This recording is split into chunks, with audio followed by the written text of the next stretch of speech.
விஜய் சொன்னதை விஜய் அவர்களே பின்பற்றலை, இவ்வளவு பேர் செத்து போயிட்டாங்களே கடவுளே அப்படின்னு இப்போ எல்லோரும் பதறி துடிக்கிறாங்க.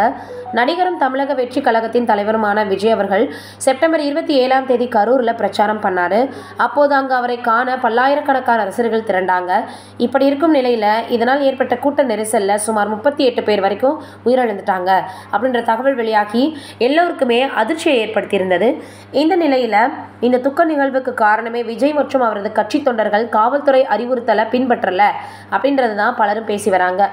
சுற்றுப்பயணத்தில் காலை 8:45 மணிக்கு நாமக்கல்ல பேச அனுமதி வழங்கப்பட்டிருக்கு. ஆனால் அவர் தனது சென்னை வீட்டில் இருந்தே காலை சுமார் 8 மணிக்கு தான் விமான நிலையத்திற்கு வந்திருக்கார். 8:45 மணிக்கு நாமக்கல்லில் உரையாற்ற அவர் வீட்டிலிருந்து 8 மணிக்கு புறப்பட்டார் அப்படின்னாலே விஜய் வேண்டும் என்ற மெத்தனமாக காலையில் தனது பயணத்தை தொடங்கியிருக்கார் என்ற விமர்சனம் எழுந்திருக்கு. இதோடு மட்டும் இல்லாமல் அவர் தனது கட்சி தொண்டர்களுக்கு காவல்துறை அறிவுறுத்தியுள்ள வழிகாட்டுதல்களை பின்பற்ற சொல்லி அறிவுறுத்தியிருக்கார். ஆனால் அதை அவரே பின்பற்றலை. அப்படி இருக்கும்போது அவரது ரசிகர்கள் மற்றும் தொண்டர்கள் எப்படி பின்பற்றுவாங்க அப்படின்ற கேள்வி வந்திருக்கு.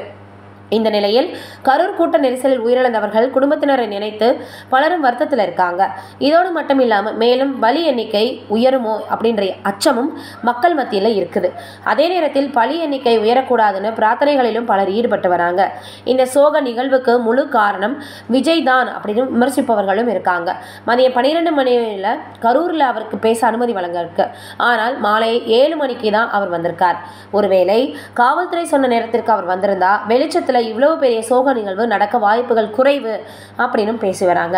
தமிழ்நாடு சுகாதாரத்துறை அமைச்சர் மா சுப்பிரமணியன் உள்பட பல அமைச்சர்கள், முன்னாள் அமைச்சர்கள், அதிமுக எம்எல்ஏக்கள் என பலரும் கரூர் அரசு மருத்துவமனைக்கு சென்று நிலையை கண்காணித்து வராங்க. முதலமைச்சரும் போர்க்கால அடிப்படையில் நடவடிக்கைகள் மேற்கொள்ள உத்தரவு பிறப்பிச்சிருக்கார்.